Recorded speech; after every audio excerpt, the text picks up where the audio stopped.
A great circle is a circle that goes around a sphere, right? Like biggest circle you could make, so right through the center like that.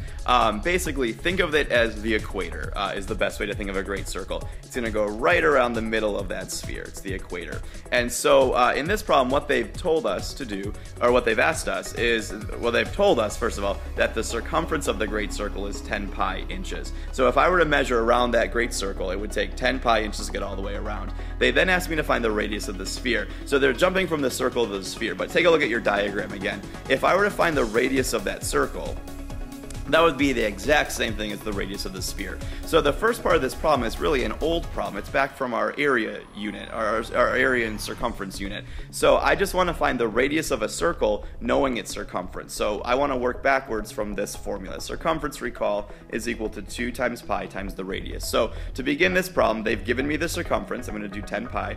And notice that, I think we mentioned this a minute ago, since that's an exact circumference with a pi symbol in it, I can include a pi symbol on the other side of my equation.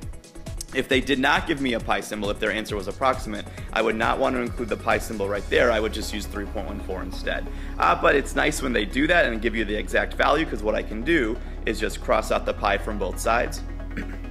And so what's left is 10 is equal to 2 times the radius. Dividing both sides by 2 gets me a radius of 5. And I want to include good units in this. Since circumference was measured in inches, the radius is also measured in inches. So the radius of the circle is 5. Well, that's also the radius of the sphere. They share the same radius. So I know two things now. I know the radius of the circle is 5. I know the radius of the sphere is also 5. So going back to the problem, they did ask me a second question. They asked me to find the surface area of the sphere. Well, once I know the radius, it's not hard to find the surface area. We've been doing this. The surface area of a sphere is 4 times pi times the radius squared.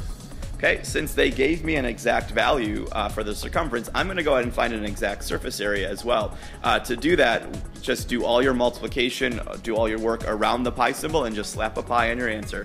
So 5 squared is 25, times 4 gets me 100. So my exact surface area of the sphere is 100 pi inches squared. That's my exact value. If I want to go ahead and get the approximate one as well, I'd have to replace pi with 3.14, or whatever you want to use for pi, use 3.14.